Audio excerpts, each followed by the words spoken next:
Okay, what's going on, y'all? This video is gonna be a little bit different. I'm gonna do another video for offensive consistency, but this video, I wanted to test strength. People keep asking me day to day, Agent, should I upgrade my strength or is it worth upgrading offensive consistency? So I figured out tackle strength first. I wanted to just test around in the My Core and the My Park and the Prime and find out whether it's worth upgrading. And so I'm gonna get into some of the stuff that I found out about strength, some of the myths, etc. Let's get into it. Alright, so the first thing I did was take 2Cool Sharpshooter, who has 40 strength, you see on the bottom left, and then my Sharpshooter, which has 43 strength, and I wanted to test one thing first, is the post up. I wanted to see how much of a difference strength makes on posting up. And the answer to that one should be fairly obvious to most of y'all, is a monumental difference. Probably the most important thing for post scorers is going to be your strength. You can't back down opponents unless you have strength. This is massively important, but most of y'all already knew that. So because we pretty much have identical strength, which is weird since I have about 4 or 5 upgrades on mine and 2Cool hasn't upgraded his at all, so because he has a taller sharpshooter, he starts off with a higher base on strength. He doesn't have to upgrade it. It just immediately starts at 40. But what I asked him to do next was just to start playing, just attacking the hoop. I want to see some contact animations. I want to see the difference between our characters, because what I'm going to do next is bring on my post scorer, which has an 85 strength, and see the difference between the post up 1 and then driving to the hoop 2. And so this is gonna be the last clip here, taking it right to the tin, barely making it.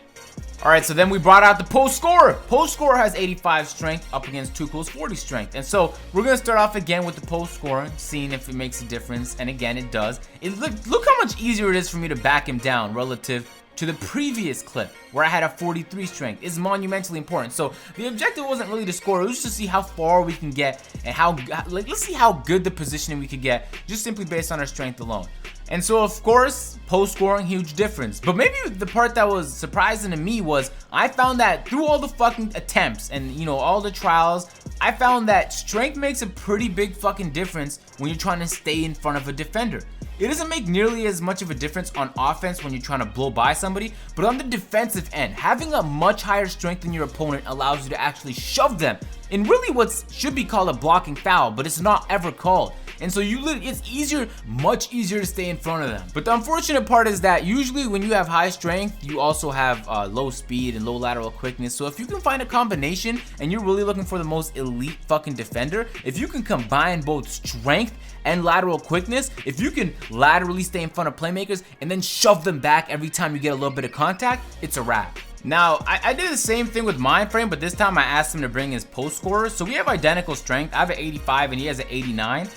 The big difference I found, it's the same thing. So I mean, with similar, it's tough to post up when you both got the same fucking strength on you. But the one big difference I found was it was a lot difficult for me, obviously because of height and I have a tiny post scorer, to contest his shots. So he just had a lot more success in the 1v1, but strength there didn't play a factor. And so, I mean, just to top it all off, I brought my sharpshooter against the post scorer, so 89 strength on 43 strength, and it was a fucking wrap. It was absolute domination, so as one would expect, but I figured I'd give it a shot. I want to make sure I got all the points covered. There's no sort of flaws. I can't be giving advice if I don't fully understand what the fuck I'm talking about clearly. And so just to cover real quick what we talked about before we move on to probably the most interesting part of the video. One, huge difference for post scoring. Of course, you already knew that. 2, huge difference when you try and stay in front of a defender and you don't want those blow-by animations. And 3, it doesn't make too much of a difference on offense relative to defense. And so what I figured I'd test next is I'll bring 4 people on the My Court, and I just want to see people move without the ball. I want to see if you have if you have more strength than the guy you're running up against, does it make a difference on how they play you? My theory previously was if I have a more strength, that when I'm trying to cut to the hoop, that people won't hold on to me. Like I could just run through them. And so we got a variety of people in here. My sharpshooter has 43 strength. Night Slasher brought his 94 strength post scorer. We got Juan in here who brought his 84 strength lockdown defender. And then of course we have Vans who brought his 70 strength lockdown defender. And previously, as I said, I thought that, strength does make a difference when you're cutting to the hoop. We found that no, it doesn't. So we have Night Slash who has a 94 strength, me who has a 43 strength, and we were testing the cuts on everybody. We were switching it up. We did this for at least like 5 to 10 minutes, and I was asking them like, y'all feel a difference? And the consensus was no. We had all array. We had everywhere from 43 strength up until 94, and there was no difference. Regardless of what your strength was, you cut to the hoop and the players could hold on to you. So it did not make a difference. That was surprising to me.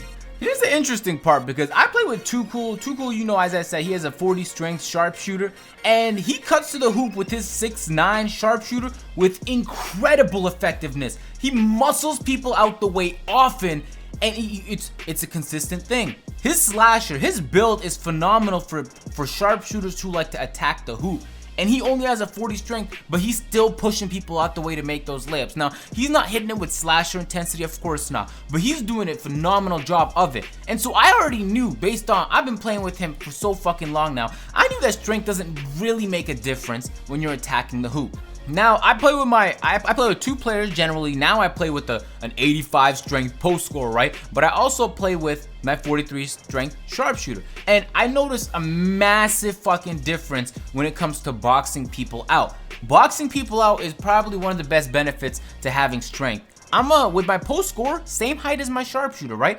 But I keep people out the way, no matter how fucking tall or big you are, what strength you have. Since I have 85 strength and I was there first, when I box you out, don't even think about it. The only way you're getting the rebound is if it's a long rebound and you have long arms and you're taller than me, that's it. But with my sharpshooter, every time I box out, literally people just slide through my arms. Unless, of course, they have a minimum strength, and that means I have more strength than them. It's very easy for people to just blow by me. My box out basically means nothing. So when you're upgrading your rebounding, I know there's a box out attribute, but what I feel like makes a bigger difference to your box out is your strength. Because if you have a max box out but no strength, then people are still gonna fucking slide through you. And between my sharpshooter and my post scorer, I haven't touched rebounding at all. So they're both nil. So, I mean, there's no variable here. It's strength. It's literally that one attribute. Is when I have it maxed out, it makes the world of differences when it comes to boxing out. So if I had to give a recommendation, if you're a big and you're constantly in contact with people and people are posting you up, if you need to box people out, if that's your job, if you're being posted up or boxed out,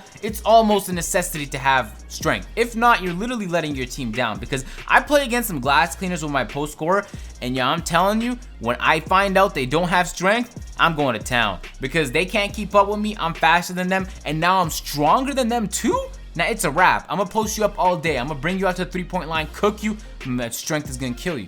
But if you're a guard and you don't have to worry about that shit, it is not. If you have other stuff to worry about, if you have other attributes, don't spend it on strength. If you're thinking, nah, I'm gonna be stronger, I'm gonna attack the hoop with more effectiveness, it doesn't make a difference that's worth using unless you're really pushing your strength to anything above 60. And so at that point, you know, if the people you're guarding have like a 30 strength and you have 60, you're gonna feel the difference. But until you have that big of an advantage at that category, it's not worth it. So I'm gonna leave it at that. All right, that's what I found out through all my fucking testing on strength. I've been asked the question, and I'm gonna do an offensive consistency one because I get that question flooded at me. So I'm gonna let y'all go. If you guys enjoyed the video, of course, be sure to like the video, subscribe if you guys are new, y'all wanna see more fire videos. I'm gonna catch y'all later.